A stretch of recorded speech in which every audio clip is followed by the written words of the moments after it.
Uang suap dari komunis Cina tersimpan di 20 rekening Jokowi di bank luar negeri. 20 bank di 20 bank asing milik Jokowi. Hanya itu. Periksa kan demi kepentingan nasional, demi kebangkitan Indonesia. Kami membuka 32 rekening milik Joko Widodo dan istrinya yang ada di beberapa bank di luar negeri dengan nilai 8 juta US dollar.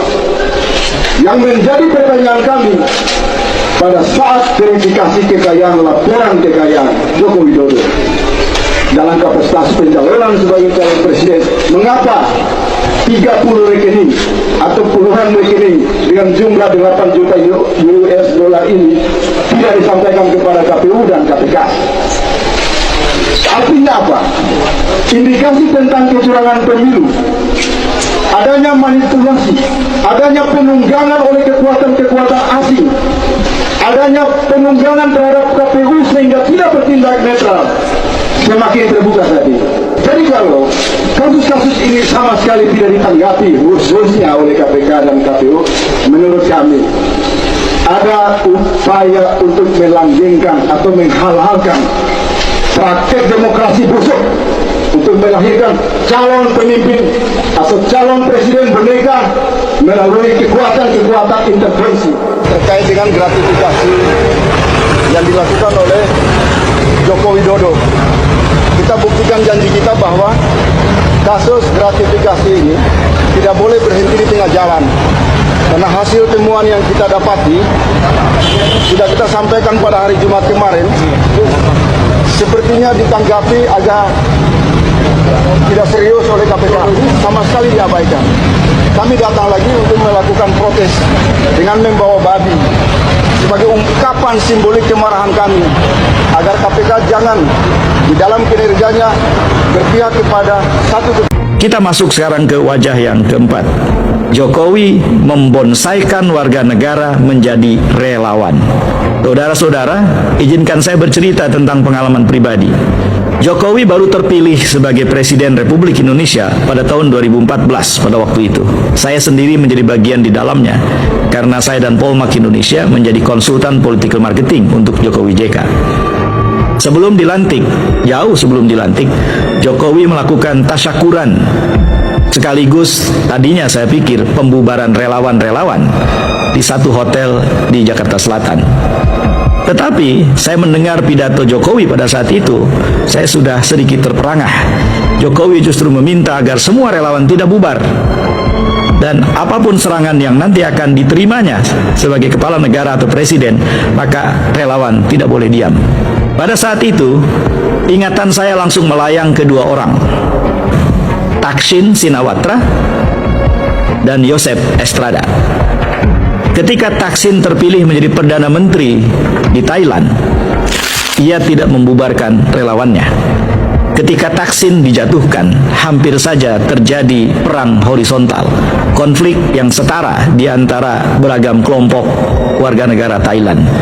Itulah akibatnya ketika seorang yang memimpin pemerintahan tidak membubarkan relawannya saat ia berkampanye dan mempertahankannya, maka yang terjadi kemudian adalah bukan menyatukan tetapi memecah belah. Wajah yang kelima adalah Jokowi adalah pendebat yang sangat hebat, tetapi dengan dirinya sendiri. Sangat sering kita mendengar pernyataan Jokowi dari satu waktu ke waktu yang lain berbeda, bahkan bertentangan. Jokowi adalah orang yang pandai berbalas pantun, tetapi bukan dengan orang lain, melainkan dengan dirinya. Orang lain mengatakan itu kebohongan. Ya barangkali saya punya cara untuk merumuskannya dengan cara seperti ini. Menurut hemat saya, itulah yang terjadi ketika dengan tegas Jokowi mengatakan bahwa anak-anaknya dan keluarganya tidak akan terlibat di dalam politik. Yang terjadi kemudian dengan sangat segera politisasi keluarga Jokowi terjadi. Pada tahun 2020, anaknya terpilih menjadi wali kota Solo. Pada tahun yang sama, menantunya terpilih menjadi wali kota Medan. Dan kemudian dikuatkan dengan pernikahan Hidayati, adiknya, dengan Anwar Usman, ketua MK. yang di kemudian hari melahirkan skandal putusan nomor 90 tahun 2023. Ada yang mengatakan, loh ini demokrasi, mereka dipilih. Saudara, dalam demokrasi sebelum orang dipilih, orang ditunjuk dulu untuk jadi kandidat. Keterlibatan presiden sudah dibuka oleh banyak sekali orang tentang pencalonan Bobi dan pencalonan Gibran. Menurut hemat saya itu menunjukkan bahwa ada cawe-cawe ketika proses election atau pemilihan belum berlangsung. Jadi ini jelas pelanggaran dan ini jelas nepotisme. Dan nepotisme ini diperkuat oleh peristiwa pencalonan Gibran sebagai calon wakil presiden Prabowo Subianto dalam Pilpres 2024. Oke, halo teman-teman, selamat malam dan selamat datang kembali di channel ini. Dimanapun Anda berada, semoga kita dalam keadaan sehat semua. Nah, teman-teman, seperti biasa, di sini kita masih membedah sebuah isu politik yang sedang berjalan di negara kita yang kita cintai ini. Dan tentunya ini tidak terlepas dari kasus Presiden ke-7 RI yang bernama Joko Widodo, yang sekarang menjadi kehangatan pembicaraan publik, baik di kalangan masyarakat maupun di kalangan media sosial. Nah, teman-teman, barusan kita menyaksikan sebuah cuplikan video yang sangat menarik, dan tentunya video ini menarik perhatian publik dan mereka juga meninggalkan beberapa pendapat dan tanggapan-tanggapan mereka di kolom komentar. Teman-teman, jika ada juga tanggapan dan pendapat dari teman-teman semua, silakan cantumkan di kolom komentar karena kedepannya kita masih berbagi pendapat tentang isu politik yang sedang beredar ini. Disampaikan oleh Samadianto yang mengatakan, bila Prabowo tidak bertindak lebih memilih bela Jokowi, maka layak diturunkan. Wuluyo mengatakan, tarik uangnya, ada bukti kuat. Kolik Santoso mengatakan, pengetus Raja Jawa secepatnya diaudit. Disampaikan oleh Winside yang mengatakan, untuk menegakkan kebenaran, jangan takut, rakyat pasti membela pada yang menegakkan kebenaran. Teman-teman, selanjutnya Setiono mengatakan, ayo Pak Prabowo laksanakan pemberantasan korupsi tanpa pandang bulu. Rakyat mendukungmu. Kolik Santoso mengatakan, oligarki yang berhubungan langsung atau tidak langsung secepatnya diperiksa. Teman-teman, selanjutnya disampaikan oleh Bambang Agus, alhamdulillah semua kebohongan Jokowi terbongkar, sangat setuju Jokowi segera tangkap dan ditahan, hasil korupsi sita sebagai aset negara.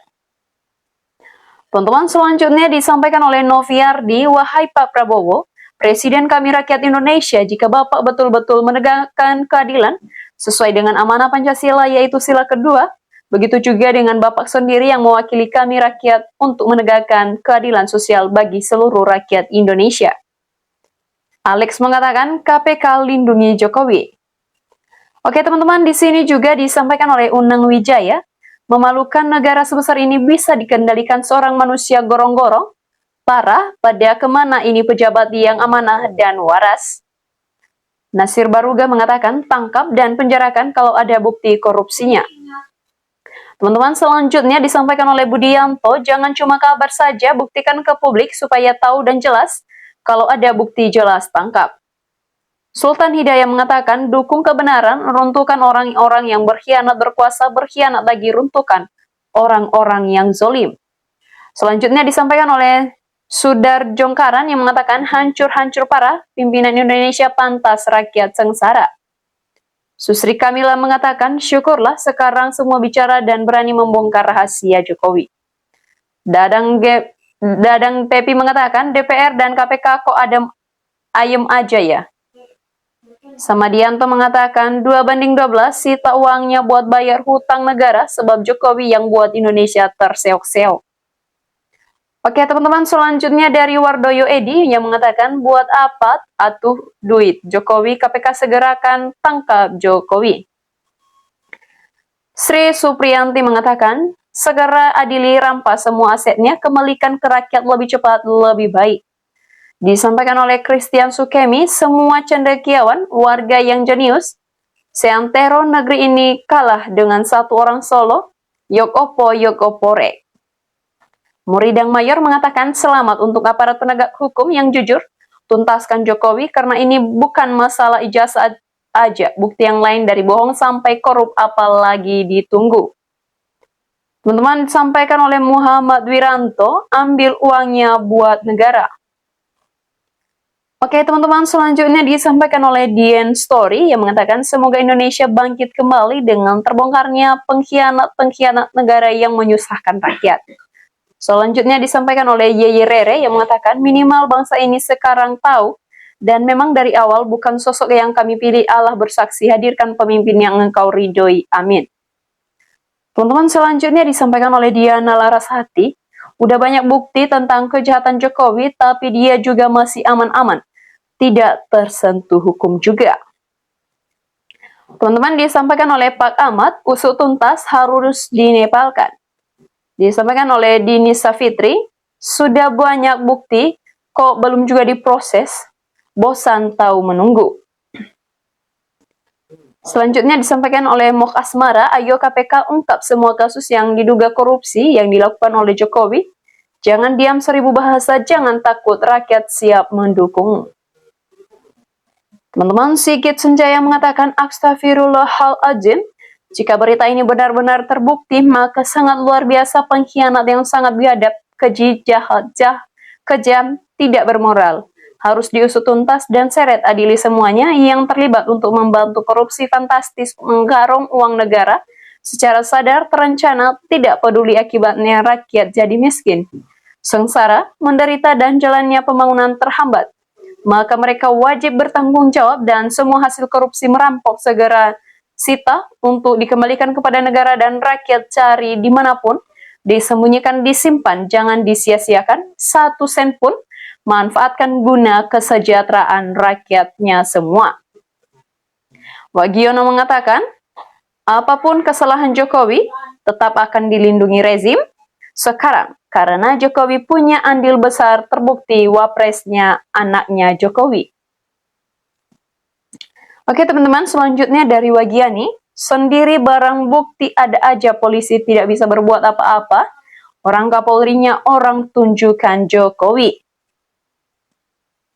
Teman-teman, selanjutnya disampaikan oleh Ishak Helo yang mengatakan, Allah berfirman, dan tolong menolonglah kamu dalam mengerjakan kebajikan dan takwa, dan jangan tolong menolong dalam berbuat dosa dan pelanggaran, dan bertakwalah kamu kepada Allah, sesungguhnya Allah amat berat siksanya.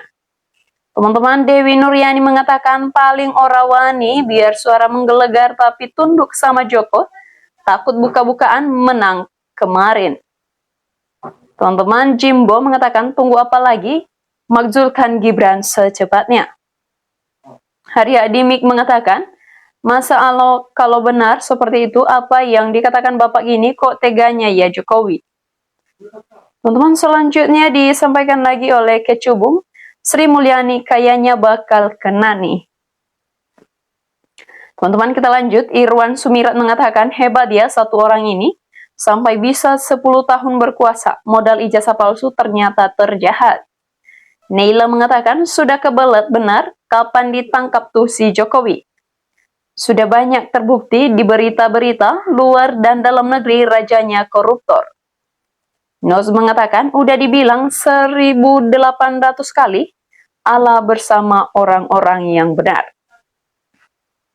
Teman-teman, Diria Sudiria mengatakan, kan saya bilang semua penegak hukum rezim Jokowi yang telah disetting dari awal Jokowi jadi gubernur ketika Pilpres dimenangkan oleh penegak hukum baru, dia rapat dengan termulnya, mereka adalah anak cucu PKI semuanya, makanya aman.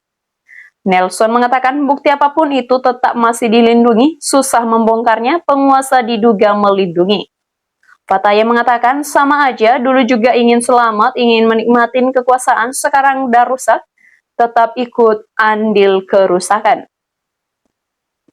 Teman-teman, disampaikan oleh Putra Uga, sudah jelas-jelas menyebutkan Jokowi presiden terkorup di dunia nomor 3, jadi semua semakin jelas, tapi jangan Jokowi saja, juga harus LBP juga harus diperiksa, karena apa? Karena orang ini yang selalu membela Jokowi. Nah teman-teman, itu saja pembahasan kita untuk video kali ini dan kita akan teruskan di pembahasan selanjutnya. Terima kasih sudah menyimak video ini sampai akhir.